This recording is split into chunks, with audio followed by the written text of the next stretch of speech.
Good morning students. Let's start with our today's topic.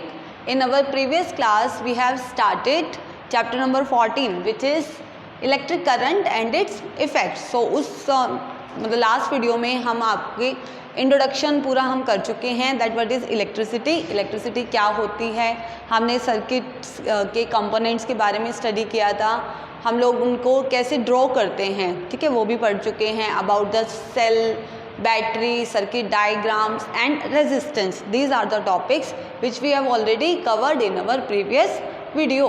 So in this video I am going to start the next topic which is effects of electric current. कि electric current की क्या effects होते हैं. So basically there are three effects of electric current. These are, the first one is heating effect of electric current. Second is magnetic effect of electric current. And the third one is chemical effect of electric current. So there are three effects of electric current. In this chapter we are going to study these two effects. This chemical effect we will study in our further classes, that is in 8th class science you will study about this chemical effect. So here we are going to discuss about the heating effect of electric current and magnetic effect of electric current. So let us start with this topic which is heating effect of electric current.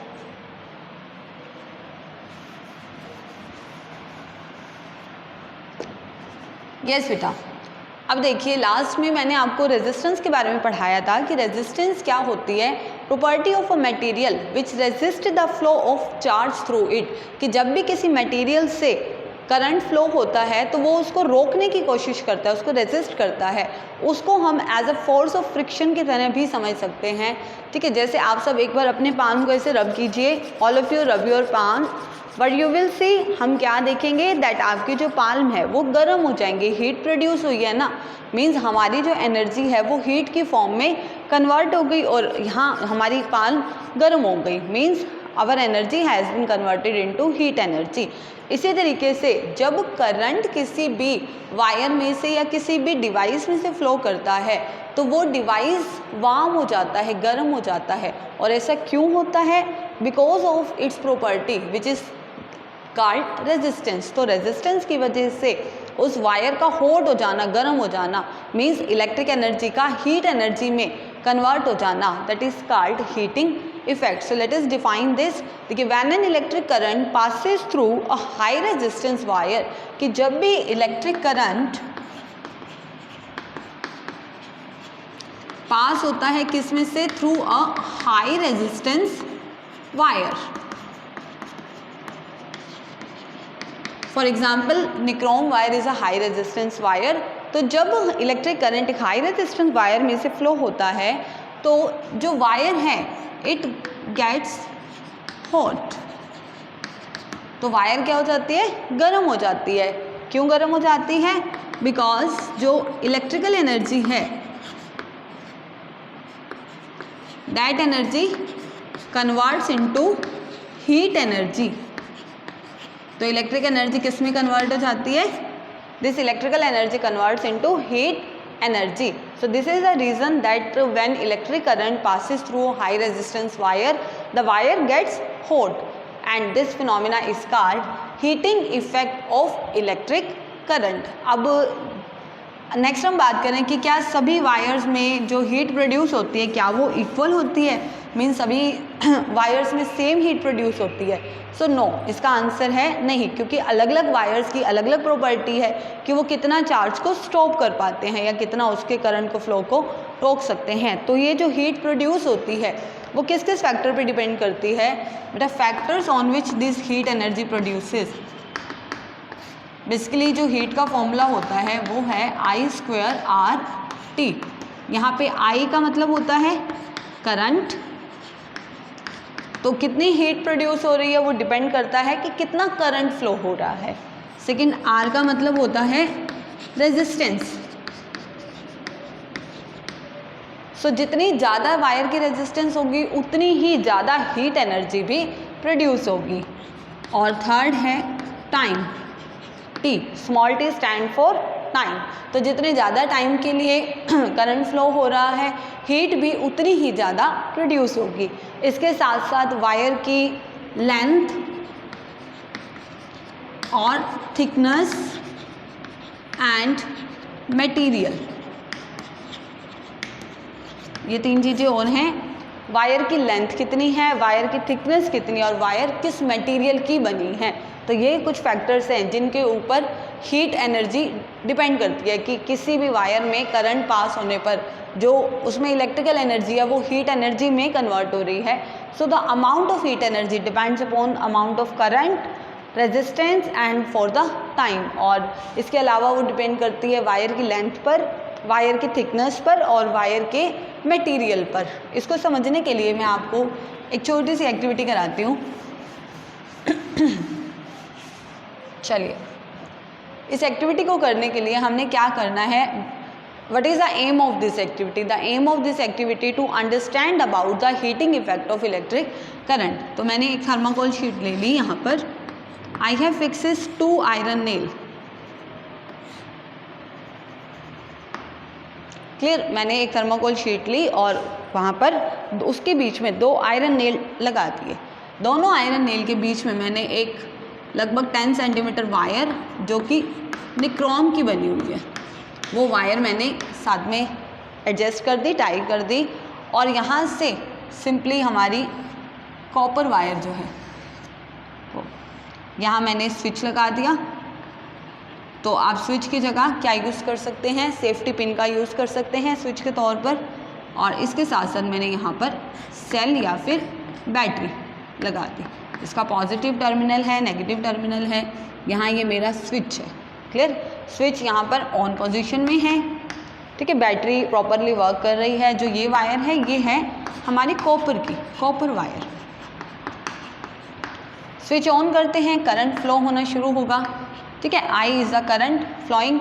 Current की direction होती है from positive to negative terminal. ठीक है, ये एक close circuit है, आप पढ़ चुके हैं क्लोज सर्किट क्या होता है। सो आफ्टर फ्यू सेकेंड आपने स्विच को ऑफ कर देना है। उसके बाद when we will touch this nichrome wire, जब हम इस निक्रोम वायर को टच करेंगे, but we will observe that this nichrome wire gets hot. लगभग कुछ टाइम के बाद, लगभग 10 सेकेंड 20 सेकेंड के बाद जब हम स्विच को ऑफ कर देंगे तो हम क्या देखेंगे, ये निक्रोम वायर जो है वो गर्म हो चुकी होगी जब आप इसको टच करके देखेंगे। तो निक्रोम वायर क्यों गर्म हुई है? Because of the heating effect of electric current. क्योंकि यहाँ जब करंट इसमें से फ्लो होना शुरू हुआ, ठीक है, जब स्विच ऑन था करंट फ्लो हुआ। करंट फ्लो होने के बाद जो हमारी इलेक्ट्रिकल एनर्जी है वो जब वायर में से पास हो रहा है वो करंट, तो वायर उसको रेजिस्ट कर रही है, रोकने की कोशिश कर रही है, और जिसकी वजह से कुछ इलेक्ट्रिकल एनर्जी कन्वर्ट हो गई हीट एनर्जी में, जिसकी वजह से वो वायर गर्म हो गई। सो कई जगह पे जो हमारी ये हीट एनर्जी है वो एज अ वेस्टेज भी होती है, और बहुत सारी जगह पर इसको हम यूज़फुल फॉर्म ऑफ एनर्जी में भी यूटिलाइज करते हैं। तो अभी हम उसके बारे में ही स्टडी करेंगे। तो इस एक्टिविटी से क्या प्रूव होता है, that when current is passed through a high resistance wire, then the electrical energy is converted into heat energy, which is called the heating effect of electric current. अब हम बात करेंगे बेटा applications of heating effect of electric current, कि हमारा जो heating effect of electric current है इसकी प्रैक्टिकल एप्लीकेशंस क्या हैं। प्रैक्टिकल एप्लीकेशंस का means where this heating effect is use in our daily life. हमारी डेली लाइफ में हीटिंग इफेक्ट कैसे यूटिलाइज होता है। तो इसमें सबसे पहला हम पढ़ेंगे इलेक्ट्रिकल हीटिंग डिवाइसेस के बारे में, कि जो heating effect of electric current है it is use in many electrical heating devices. Now बेटा इलेक्ट्रिकल हीटिंग डिवाइसेस या अप्लाइंसेस, डिवाइसेस भी बोल सकते हैं एंड अप्लाइंसेस ऑल्सो, जैसे कि आपके इलेक्ट्रिक आयरन, ठीक है, प्रेस होती है ना, ओवन है, टोस्टर है, रोड है जिससे पानी को गर्म करते हैं, गीज़र है, तो इस तरीके के और भी बहुत सारे हमारे ऐसे अप्लाइंसेज हैं जिनमें heating effect of electric current का यूज़ होता है, क्योंकि ये डिवाइसेस जो हैं वो वर्क कब करते हैं, जब इनमें से करंट फ्लो करेगा वो गर्म हो जाएगा और उसकी हीट एनर्जी को हम एक यूज़फुल फॉर्म में यूटिलाइज करते हैं, जैसे कि इलेक्ट्रिक आयरन। जब अगर वो इलेक्ट्रिक आयरन गर्म ही नहीं होगी so what is it's use, उसका कोई यूज़ नहीं है। लेकिन जब हम स्विच ऑन करते हैं कुछ टाइम के बाद वो गर्म होती है, then we use it for ironing the clothes, जिससे फिर हम क्लॉथ्स की को आयरन करते हैं। तो वो जो इलेक्ट्रिक आयरन है वो कब यूज़फुल है हमारे लिए, जब हम उसकी इलेक्ट्रिकल एनर्जी को हीट एनर्जी में कन्वर्ट कर रहे हैं। इसी तरीके से ओवन है, इंडक्शन है, गीज़र हैं, ठीक है, इन सब के अंदर इलेक्ट्रिकल एनर्जी कन्वर्ट होती है हीट एनर्जी में और फिर वो हीट एनर्जी को हम अपने जो पर्पस के लिए हम यूटिलाइज करते हैं। तो इन डिवाइसेस के अंदर बेसिकली एक कॉइल बनी होती है, ठीक है। This coil is also called the heating element.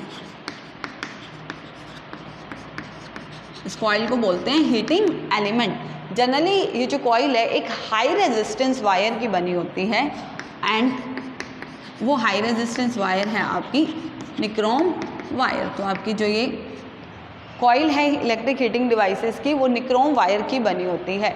जो ये निक्रोम है बेसिकली बेटा ये एक एलॉय है, इट इज़ एन एलॉय। अब एलॉय क्या होते हैं, जो दो या दो से ज़्यादा मेटल्स या नॉन मेटल्स से मिलकर बनते हैं। तो इसके अंदर कौन कौन सी मेटल्स हैं बेटा, इसके अंदर है आयरन, फिर है निकल, फिर क्रोमियम और फिर है मैग्नीशियम। तो निक्रोम एक एलॉय है जो इन चार मेटल्स आयरन, निकल, क्रोमियम और मैग्नीशियम से मिलकर बनता है। तो इन हीटिंग डिवाइसेस में जो कॉइल है जिसको हम हीटिंग एलिमेंट कहते हैं वो इस निक्रोम वायर का बना होता है और निक्रोम वायर की जो रेजिस्टेंस है वो क्या है, high. Nichrome wire has very high resistance. तो जब इलेक्ट्रिक करंट इसमें से फ्लो होता है तो इस वायर की हाई रेजिस्टेंस के कारण जो आपकी इलेक्ट्रिक एनर्जी है, जो इलेक्ट्रिकल एनर्जी है वो कन्वर्ट हो जाती है इन हीट एनर्जी और फिर इस हीट एनर्जी को हम अपने पर्पस के लिए यूटिलाइज करते हैं। सो this is how this electrical heating appliances work, ठीक है बेटा। यहाँ तक समझ आ गया होगा आपको अच्छे से।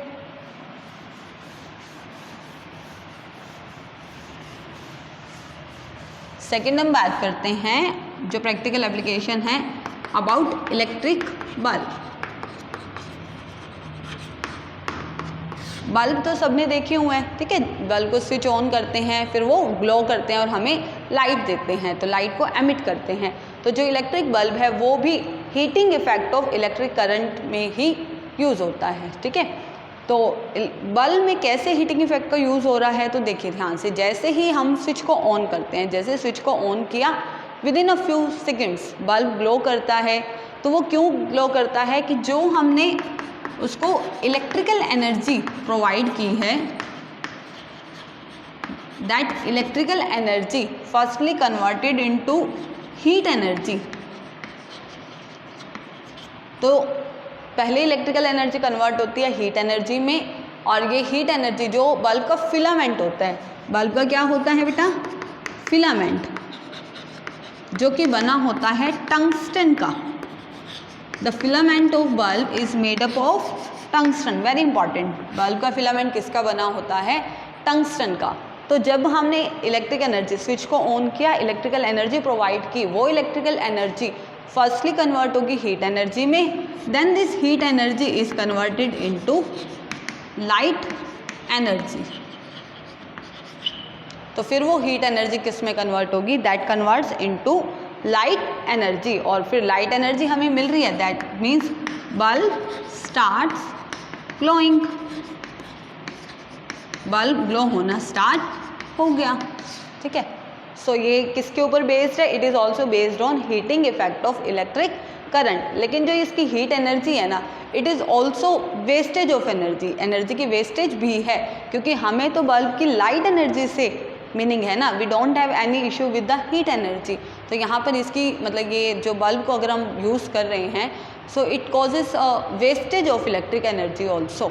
तो इस वेस्टेज को कम करने के लिए बेटा यहाँ पर ये ध्यान रखना कि बल्ब का जो फिलामेंट होता है वो बना होता है टंगस्टन मेटल का, ठीक है। तो अब हम बात कर रहे थे about the wastage of electric energy.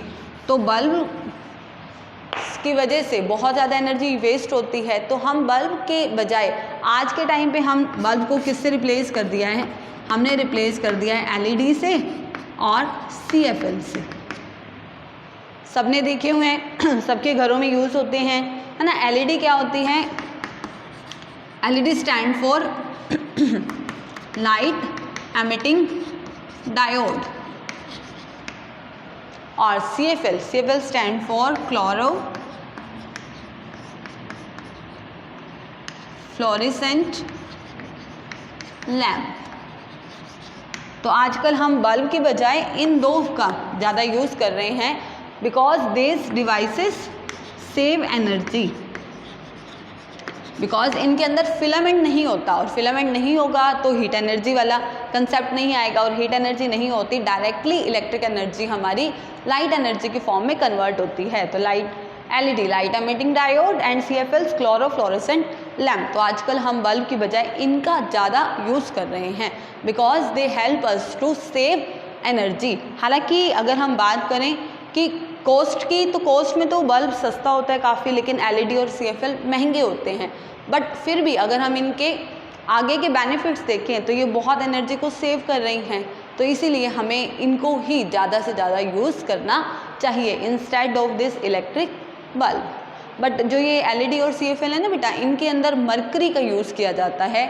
Mercury एक लिक्विड मेटल होती है जो कि बहुत टॉक्सिक है, तो इसलिए अगर जब ये ख़त्म हो जाते हैं, फ्यूज़ हो जाते हैं, तो इनको बहुत ही सेफली डिस्पोज किया जाता है, ताकि क्योंकि अगर वो वैसे छोड़ दिए जाएंगे तो वो हमारे एनवायरनमेंट को किसी भी तरह से नुकसान पहुंचा सकते हैं। तो दैट्स वाई इनको डिस्पोज करना बहुत ही ध्यान से करना चाहिए।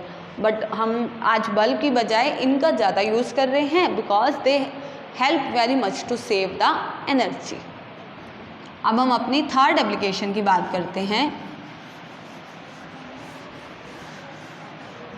Now the third application of heating effect is electric fuse. Fuse I think कि सबने सुना होगा बेटा। इलेक्ट्रिक फ्यूज़ बेसिकली क्या होता है, it is a safety device. क्या है ये, एक सेफ्टी डिवाइस। सेफ्टी मतलब सुरक्षा करना।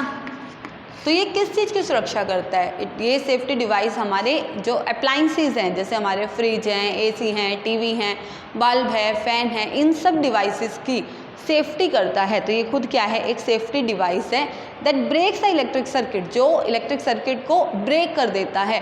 कब ब्रेक करता है, when excess current flow through the circuit, कि जब भी हमारे सर्किट में क्या आ जाए, एक्सेस करंट फ्लो हो, तो फ्यूज़ क्या हो जाएगा, fuse will break the circuit.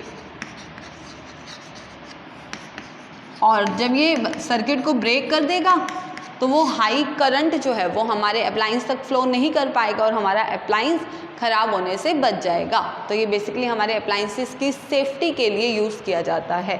तो ये कैसे वर्क करता है, अभी हम इसके बारे में देखते हैं। जो फ्यूज़ की वायर होती है बेटा, एक बहुत ही थिन वायर होती है, और वो थिन वायर बेसिकली बनी होती है एलॉय की। वो एलॉय कौन सी मेटल्स का होता है, कॉपर का और टिन का। Fuse wire which is a generally very thin wire alloy की बनी होती है, कॉपर और टिन की। और इसकी प्रॉपर्टी क्या है, it has low melting point.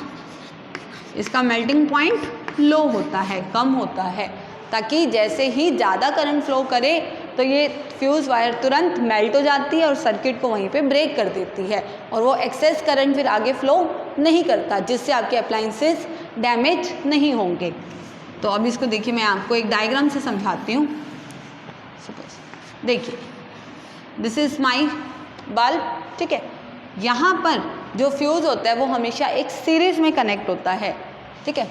तो यहाँ मैं फ्यूज़ लगाऊंगी इससे पहले।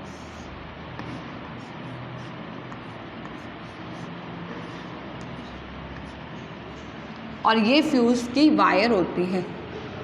What is this? This is the fuse wire.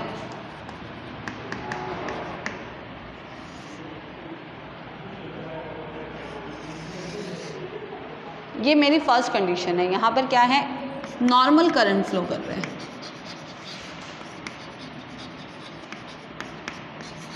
जब बिल्कुल नॉर्मल करंट फ्लो करेगा तो कोई प्रॉब्लम नहीं है, ठीक है, fuse wire as it is रहेगी और आराम से करंट आगे फ्लो करेगा और बल्ब ग्लो करेगा।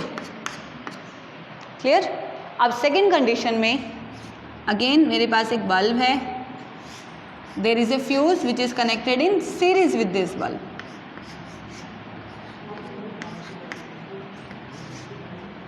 ये जो फ्यूज़ वायर है यहाँ पर, now the condition is that excess current flow. कैसा करंट फ्लो कर रहे हैं? एक्सेस करंट, मतलब एक लिमिट से ज़्यादा करंट अगर फ्लो करेगा तो यहाँ पर जो ये फ्यूज़ वायर थी ना, ये ब्रेक हो गई, टूट गई। देखिए पहले वो कनेक्टेड है तो आराम से करंट को फ्लो होने दे रही है। Now this fuse wire breaks, wire टूट गई यहाँ पे तो करंट आगे फ्लो नहीं करेगा। No current will pass to the bulb, bulb तब जब कोई करंट गया ही नहीं, and the bulb will not glow. और अगर ये ग्लो करेगा ही नहीं मीन्स इसको करंट ही नहीं मिला। जो एक्सेसिव करंट इसको डैमेज कर सकता था वो करंट इस तक पहुंचा ही नहीं। किसकी वजह से नहीं पहुंचा? Because of this fuse wire, क्योंकि फ्यूज़ वायर यहाँ पर ब्रेक हो गई, मेल्ट हो गई और ब्रेक हो गई, जिससे हमारा अप्लायंस, हमारा बल्ब खराब होने से बच गया। So this is the function of a fuse wire which act as a safety device to prevent any damage to our electrical appliances. यहाँ तक बेटा आपको क्लियर हो गया होगा। तो अभी आगे जो मैं आपको ये बता रही हूँ कि आज के टाइम पे अगर आप अपने घरों में देखें ना बेटा, तो इलेक्ट्रिकल फ्यूज़ की बजाय हम किसी और चीज़ का यूज़ कर रहे हैं, और वो चीज़ क्या है? MCB। तो आजकल घरों में फ्यूज़ की बजाय MCBs का यूज़ होता है। MCB स्विच होते हैं सिंपली। तो जैसे ही एक्सेस करंट आता है, हर रूम वगैरह के लिए अलग MCB होती है, तो जहाँ से भी ज़्यादा करंट फ्लो करेगा वो MCB सिर्फ पर्टिकुलरली उस जगह की MCB गिर जाती है और कुछ टाइम के बाद हम उसको ऊपर उठा देते हैं। जबकि फ्यूज़ की वायर जब मेल्ट होकर टूट जाती थी तो उसको हर बार रिप्लेस करना पड़ता है, चेंज करना पड़ता है। तो इसीलिए आजकल हम MCB stand for miniature circuit breaker, means जैसे ही ज़्यादा करंट फ्लो करेगा तो MCB डाउन हो जाती है, गिर जाती है और वो करंट को वहीं पर रोक देती है और वो हाई करंट फिर आगे नहीं फ्लो करता है, जिसकी वजह से हमारे अप्लायंसेस ख़राब नहीं हो पाते। तो फंक्शन तो दोनों का ही सेम है, दोनों ही क्या हैं? हमारे सेफ्टी डिवाइसेस जो हमारे अप्लायंसेस को ख़राब होने से बचाते हैं। बेटा ये आपकी थी practical applications about heating effect of current, जो हम डेली लाइफ में हम यूज़ करते हैं। तो मैंने इसमें आपको इलेक्ट्रिक हीटिंग डिवाइसेस के बारे में बताया है, बल्ब के बारे में बताया है और फ्यूज़ के बारे में बताया है। अब मैं आपको आज का एक लास्ट टॉपिक और करा रही हूँ which is cause of excessive flow of current.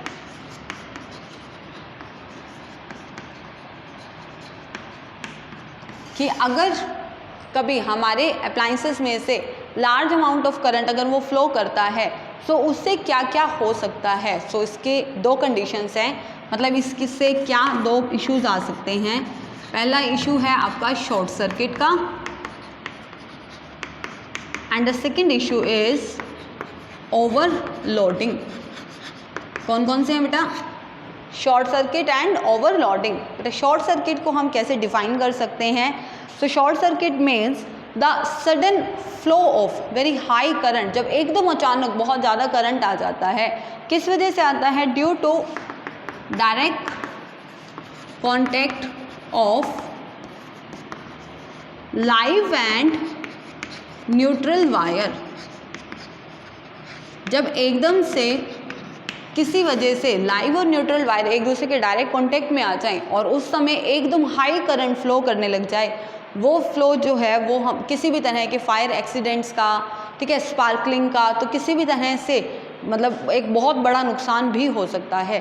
तो उस कंडीशन को बोलते हैं शॉर्ट सर्किट। जो हमारे घरों में अप्लाइंसेज होते हैं ना बेटा, उनके अंदर 3 टाइप की वायर्स यूज़ होती हैं। कौन कौन सी वो वायर्स होती हैं? एक रेड कलर की होती है, एक ब्लैक कलर की और एक होती है ग्रीन कलर की। 3 टाइप ऑफ वायरिंग हम अपने घरों में मतलब अप्लाई करवाते हैं। जो रेड कलर की होती है जिसको हम लाइव वायर बोलते हैं, जिसमें से करंट फ्लो करता है। ब्लैक होती है न्यूट्रल वायर, जो कि एक लो पोटेंशियल पर सेट की जाती है। और ग्रीन होती है अर्थ वायर, जो एक सेफ्टी पर्पस के लिए होती है। मींस जब एक्सेस करंट फ्लो करता है तो वो अर्थ वायर के थ्रू अर्थ में चला जाता है और अर्थ के अंदर वो करंट धीरे धीरे ख़त्म हो जाता है। तो अर्थिंग पर्पस के लिए जो यूज़ होती है वो ग्रीन वायर है। जो ये है आपकी लाइव वायर और न्यूट्रल वायर, इनके बीच में एक 220 वोल्ट, जो हमारे घरों में पोटेंशियल डिफरेंस इतना आता है ना, तो इतना डिफरेंस होता है। जब किसी भी कारण से ये लाइव और न्यूट्रल वायर एक दूसरे के डायरेक्ट कांटेक्ट में आ जाएं, जिसकी वजह से एकदम से एक्सेसिव करंट फ्लो करने लग जाए, और वो जो करंट है वो किसी भी तरह के फायर एक्सीडेंट का कारण बन सकता है। हम कई बार न्यूज़पेपर वगैरह में भी सुनते हैं, पास पड़ोस में भी देखते हैं कि शॉर्ट सर्किट के कारण आग लग गई, जिससे पूरी बिल्डिंग भी जल गई, या पूरे किसी घर के अंदर भी हो सकता है। सो ये आपकी कंडीशन होती है शॉर्ट सर्किट, जो किस वजह से होती है? Due to excessive flow of current. और सेकंड कंडीशन मैंने आपको बताई है बेटा ओवरलोडिंग। ओवरलोडिंग क्या होता है कि जब हम किसी एक सिंगल सॉकेट पे एक साथ बहुत सारे अप्लाइंसेस लगा देते हैं। ऐसा करते हैं ना हम लोग घर में कि एक जो सॉकेट होता है, सॉकेट का मतलब समझते हो प्लग, तो हम कई बार 3 शू वगैरह लगा देते हैं और उसमें एक साथ कई सारे मतलब हाई वोल्टेज वाले अप्लाइंसेस को कनेक्ट कर देते हैं। तो वो एकदम जब लार्ज अमाउंट ऑफ करंट वो ड्रॉ करता है, वो भी एक ओवरलोडिंग कंडीशन बन जाती है, और वो भी बहुत सारे फायर एक्सीडेंट का एक रीज़न हो सकता है। So what is overloading? The overheating of electrical wiring. जब बहुत सारे इलेक्ट्रिकल वायरिंग एकदम से ओवरहीट हो जाएं, एक्सेसिव गर्म हो जाएं इन सर्किट, किसी भी सर्किट के अंदर, ड्यू टू किसकी वजह से? Flow of very high current. क्योंकि जब हमने एक सॉकेट के अंदर सपोज 4 to 5 डिवाइसेस एक साथ कनेक्ट कर दिए, तो सभी एक करंट एक साथ इकट्ठा वहाँ से ड्रॉ कर रहे हैं, जिसकी वजह से एक्सेसिव हीटिंग हो जाती है, और वो एक्सेसिव हीटिंग बहुत सारे फायर एक्सीडेंट का कारण भी बन सकती है। मीन्स ओवरलोडिंग भी एक शॉर्ट सर्किट का कारण बन सकती है। तो शॉर्ट सर्किट क्या है? जब डायरेक्ट कॉन्टैक्ट हो जाता है लाइव और यानी कि रेड और ब्लैक कलर की वायर में, जिसकी वजह से लार्ज अमाउंट ऑफ करंट एकदम फ्लो हो जाए। और ओवरलोडिंग की जब हम एक सिंगल सॉकेट के अंदर बहुत सारे अप्लाइंसेस को एक साथ कनेक्ट कर देते हैं, जो एकदम बहुत large amount of current draw करने की कोशिश करता है, और जिसकी वजह से बहुत सारी हीट प्रोड्यूस होती है, और वो हीट जो है बहुत सारे फायर एक्सीडेंट का कारण बन सकती है। सो this is complete topic of heating effect of electric current. In our next video, we will study about the magnetic effect. Thank you.